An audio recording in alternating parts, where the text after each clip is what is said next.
রাজনীতি কোনো পেশা নয়, বরং একটি আদর্শের নাম। যিনি সেই আদর্শকে নিজের জীবনে ধারণ করেছেন, তিনি শিক্ষামন্ত্রী এহসানুল হক মিলন। এহসানুল হক মিলন ১৯৫৭ সালের ২৬শে মার্চ চাঁদপুরে জন্ম নেওয়া এই মানুষটির শৈশব কেটেছে সাদামাটা এক সম্ভ্রান্ত পরিবারে। তার বাবা ওবায়দুল হক ছিলেন সরকারি কর্মকর্তা, আর মা মাহমুদা হক ছিলেন গৃহিণী।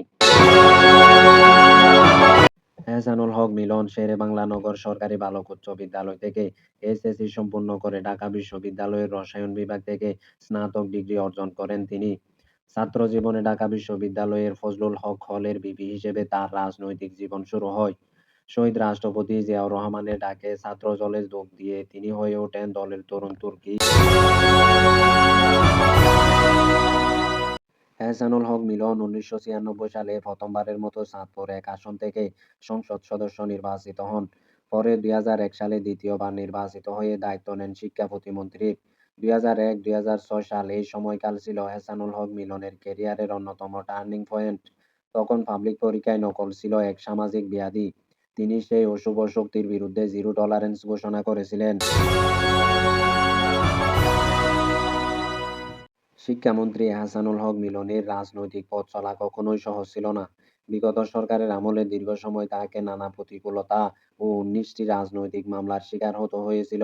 নিজ এলাকা থেকে দূরে থাকতে হয়েছে দীর্ঘ সময়। কিন্তু জনগণের ভালোবাসা আর আদর্শের প্রতি অবিচল থেকে তিনি ফিরে এসেছেন ২০২৬ সালের ত্রয়োদশ জাতীয় সংসদ নির্বাচনে বিপুল বিজয়ে।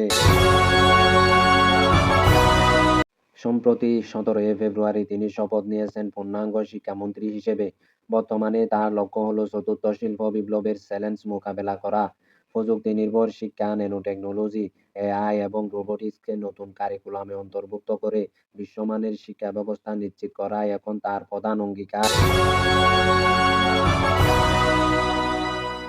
সংগ্রামের অগ্নিপরীক্ষায় উত্তীর্ণ শিক্ষা সংস্কারের অদম্য যোদ্ধা ডক্টর এহসানুল হক মিলন। এখন তিনি দেশের তরুণ প্রজন্মের ভরসার জায়গা।